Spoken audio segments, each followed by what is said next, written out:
very, very good speakers today. I'm so happy to be on the same stage with you, gentlemen. Thank you. And my name is Vadim. As I've been introduced already, I'm a founder of this conference in HCS Asset Group. And I give you time for your self-introduction. So Evan, we'll start with you and then. I'm the co-founder and CEO of Mysten Labs. We are the one that builds Sui blockchain, as well as Wars and other technologies. Right. And I'm Paul Brody. I'm the global blockchain leader at Ernst & Young, and I'm also the chairman of the Enterprise Ethereum Alliance. Right, very good. Okay, so let's go directly to the questions and start our conversation because the topic is very interesting. So my first question, when you look at the blockchain today, what is the biggest gap between what exists on chain and what institutional capital actually need to deploy real money? I think that's a great question. I'll first say the vast majority of the things that we need are now in place. Like we have all the big building blocks. We know how to tokenize stuff. We have exchanges. We have stablecoins for payment. We have a general regulatory framework. So like the big blocks, if you think about the big building blocks, they largely exist. We have on-ramps and off-ramps. There are a ton of smaller blocks that are not quite finished yet. And there's going to be a lot of work to sort of piece them together, kind of fix the plumbing at the back end. But I personally think over the long run, the biggest issue is what is it that people want to buy, institutions want to buy that's specifically on chain, and what will they be allowed to buy? And those are the two main questions. So number one, what do they want to buy? If you just want the S&P 500, you don't need to go on chain to get that. So what is it that you want to get on chain that you cannot easily get some other way today or is better on chain, right? And then secondly, what are you going to be allowed to buy? So if you're a pension fund, a sovereign wealth fund, most of these funds have about a 15% cap on alternative investments. And alternative here includes like all kinds of stuff, real estate, gold, private equity. Without that, to get bigger, to take more than your share from inside that 15%, you need some deep intellectual capital around return on investment, capital asset pricing models.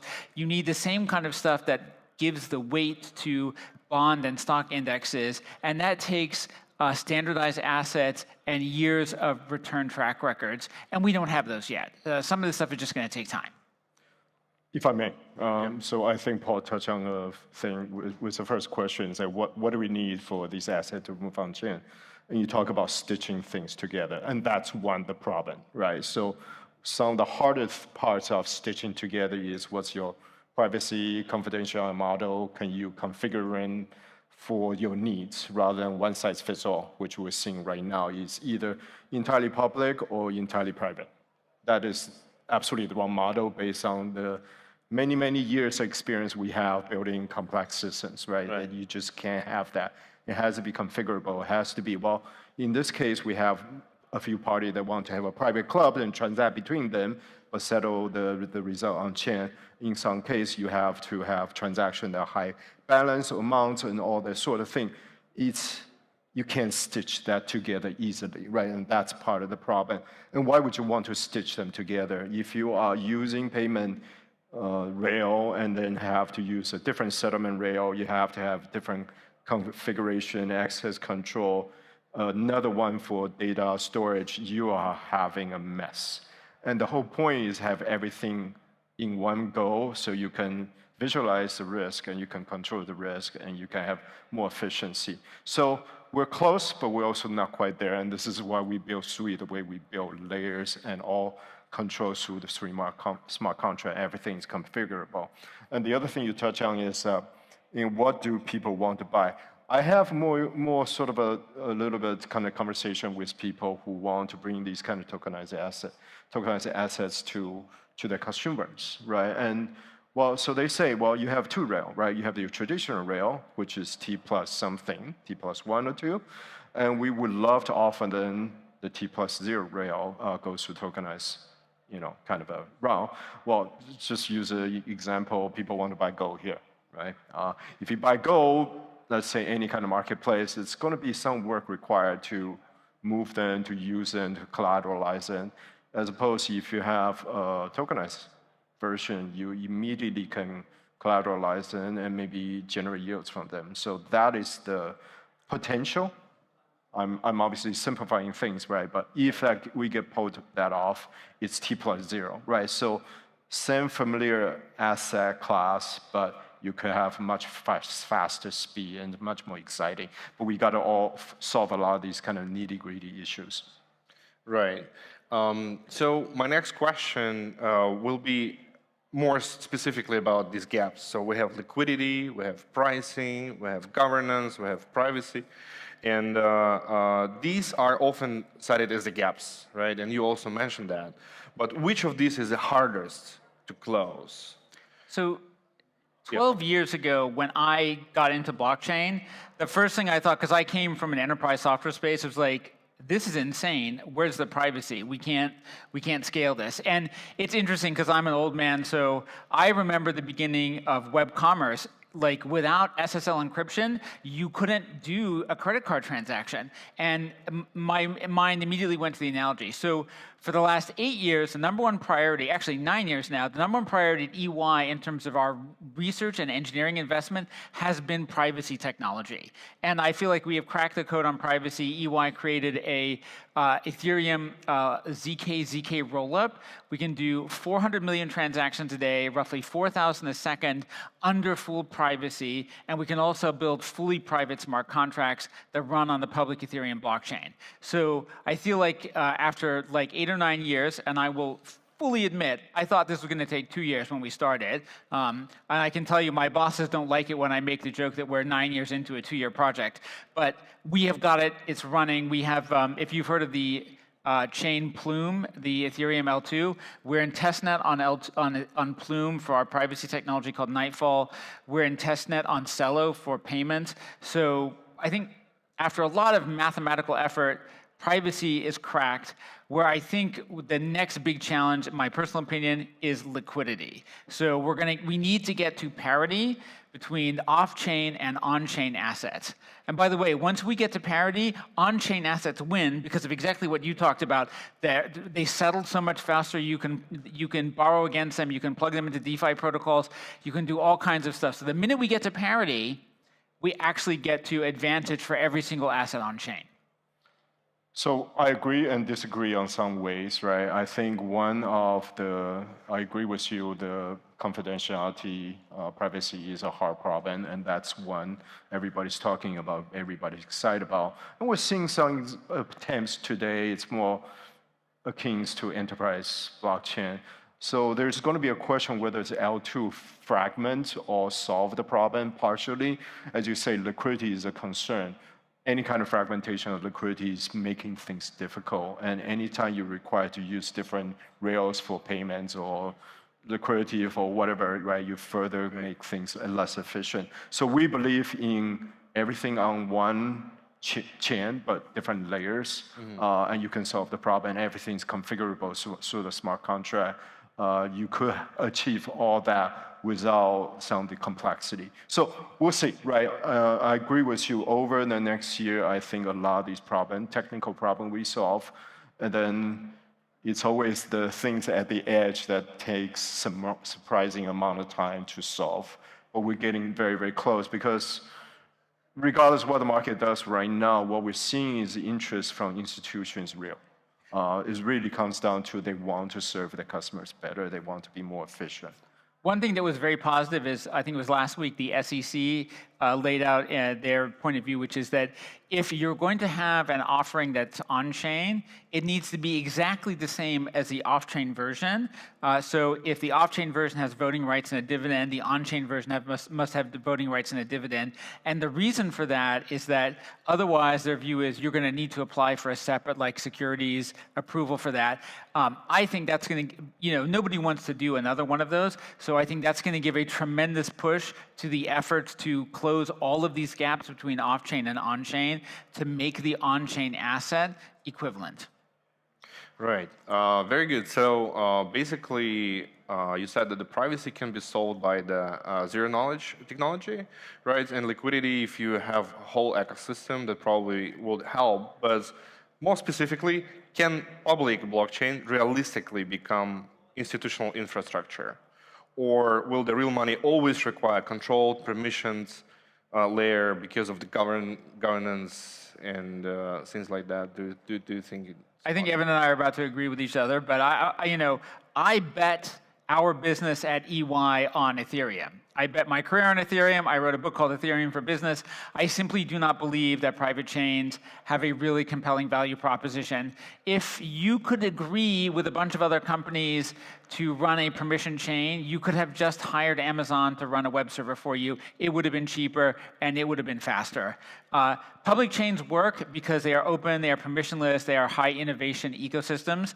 And I think 5-6 years ago, when Ethereum was proof of work and could only handle 1 million transactions a day, it was a tough go, right? It was hard to convince. It's hard to convince big institutions. I had a really interesting meeting in Singapore on Monday. I spoke to a banker, and I was like, "Hi, it's nice to meet you." And he's like, "Oh no, we've met before." Apparently, 9 years ago, I met with this banker here in Hong Kong, and he proceeded to tell me why I was completely wrong about Ethereum. He was an absolute 100% focus on private blockchains. And he's like, "And by the way, I have seen the light. We're building everything at this bank on Ethereum." Interesting. Well, I agree. It's going to have to be public blockchain, and it's completely doable. We will see if it's one blockchain or multiple blockchains and whatever. The private blockchains or even today the closed systems are sort of the intranet eras of the internet we all went through. Then cloud happened, and everybody forgot about, why do I need to have a private infrastructure to do the things I want to do? It's all software can configure, visibility and everything else, right? I think a lot of people just lost that imagination. It's like how software should be done properly. So it's really exciting. I absolutely believe it's going to be on blockchain. I think it's already happening. Some of the other problems that we haven't solved is really what's stopping us from kind of have these kind of massive inbound that come in. But 2026 will be a very interesting year on that front. One big problem, and that we're going to see all over the place, is whether it's SWI or Ethereum L2s, we are headed towards a world of this. The benchmark for transactions is going to be under a second, under a penny. Blockchains are going to have a hard time making money in that kind of universe, right? It's not going to be easy to generate enough transaction fees to support the whole infrastructure. And I think everybody is starting to think about, like, what is the mechanism by which you create enough value to really build a sustainable business? Because transaction fees are not going to be a really sustainable source of revenue. We are, for all intents and purposes, I think, heading towards a world of nearly free and instant transactions. Yeah, except there's a better business model for that. In fact, SWI is about to roll out fee-free stablecoin transfer. How do you make money? Well, the stablecoin is on the SWI network will generate yields. So you have other ways to generate income. And I agree with you. The fee is going lower and lower, and you actually don't want the sort of the inconvenience to have to factor in fees and capacity and all that sort of thing. Blockchain, just like any other business, you have to be a lot smart about how you make money. But we all know if you're close to assets, close to money, or you serve a function in that life cycle, you're going to find a way to make money. I hope so. Yeah. Right. So the next question, obviously about DeFi, right? So DeFi on-chain promises you a lot of efficiency, good yields, some of them. But what is really works for institutional, what they can rely on in DeFi, and what is too fragile for now? There is this pattern where DeFi degens, like, they push the envelope, they create something, they deploy it into the marketplace, they do no security testing, and they get rugged immediately, right? When you ship, well, I used to work at IBM, and we had this thing, like, when you ship code, you ship bugs, right? That's just how it goes. And so my expectation for institutional kind of DeFi is, yes, it's coming. In fact, I think BlackRock announced that they're starting to use Uniswap today. Right. But it's going to be trailing edge, not leading edge. Institutions are going to use stuff after it's proven, after the software is heavily, heavily tested in the real world environment. They're going to be relatively careful with their assets. So I think it is absolutely coming. And it's the key, I think, to making all of these institutional assets just ever so slightly more valuable if you can borrow against them, if you can settle them instantaneously, if you can lend them out. All of that stuff squeezes just that like tiny little extra bit of yield from the asset. And as especially if interest rates come down or we enter into a broader bear market, the search for any incremental yield is going to be a big deal. Yeah, I mean, DeFi is, in a lot of ways, essential part of what makes a platform or ecosystem viable. Right. It's an economic engine, right? It's commerce, it's all these financial infrastructure. We view DeFi as a financial infrastructure, and the asset that come in doesn't matter if it comes through, kind of DGen rail or the traffic rail or where it comes from. There is a place. As Paul said, you can't just let it go. Anything goes, right? Because we all know in the DGen land, there is some pretty aggressive DeFi strategy and all that. So there has to be a layer on top of that to sort of provide the guardrail to ensure they're safe and can generate the yields that's required. Collateralization, lending, borrowing, these will be the first one to be tested and tried, and that's obvious. So and we'll see how it evolves. Right, and the next question I have, so liquidity is fragmented across the chains, venues, and more things like that. But if something goes wrong, so responsibility cannot be fragmented. So who should actually be accountable when the things break on-chain financial system? Well, my opinion is the asset issuer. Ultimately, that's their responsibility. And fragmentation, all these things can be solved, right? That minimize and reduce the risk. As I say earlier, fragmentation does reduce your visibility, and that raises the risk. An example we're going to talk about pretty much more openly very, very soon, broadly, is Hashi. Can you have an institution-grade asset, Bitcoin a lot of people own, but they still have control of the key? So in that case, the responsibility is not just on all the sort of third-party service provider. If you don't have to move your asset to someone else and still can take advantage of the service provider for generating yields and all that, that change the dynamic and change the answer to this question. We believe that is ultimately going into the sort of mental model. So you want the best of crypto that is self-custody, self-control, with minimum risk, and you can layer other protection on top, such as insurance and such other guardrails to make it, kind of viable. So otherwise, it's a very, very difficult problem to address. Right. I have to admit, I'm not as optimistic as Evan. I think this is going to be a really tough one. It's at the end of the day, it's going to be really hard to finger point exactly where the responsibility is. Like, how did you get rugged, right? Did you get rugged because you didn't have proper control of your keys? Did you get rugged because the DeFi contract you were in was poorly coded? Or did you lose money because you bought an asset that was not properly backed, or the issuer was committing fraud? I think it's going to be clear as mud. There's not going to be this kind of single visible source of responsibility. And I know a lot of times institutions are like, but this is why we want to go on a private chain, because then we have one throat to choke. But I don't think it works like that either. Fundamentally, if you think about how it works on the internet, the internet is a public, decentralized network, just like a public blockchain. And when things go wrong, you have to be pretty granular and precise about where they went wrong. Is it because you didn't install, antivirus software? Is it because you didn't patch your system? Or is it because, you got socially engineered and somebody just stole your passwords? You have to. It's never going to be clean. Well, but this is why, right, in the centralized model, you transfer the ownership of your asset to someone else. In that case, if something happened, you say, well, that's a story I'm going to choke. The service provider did something bad, right? And that happens all the time in all kinds of services. So we're going to see if this hybrid model where the end sort of owner of the asset still holding on to the control and allow others to provide services is going to be making things a little bit more clear or worse. We'll see. That's going to be. I got to admit, there you're right. Like, I personally don't self-custody because it scares living daylights. Yes. I don't have. I don't have anything close to the level of technical expertise that would make me comfortable self-custodying. Well- Nor do I have 8 hours a day to spend following the latest security updates. Well, the one, I would say, exception to that, there's a lot of the Bitcoin holders are pretty comfortable with self-custody, right? There's a saying, if it's not your key, it's not your Bitcoin. There's a reason for that. So I mean, this is going to be a very, very interesting, sort of trial, whether that model works well. All right, gents, we're actually running out of time, but first, very last question.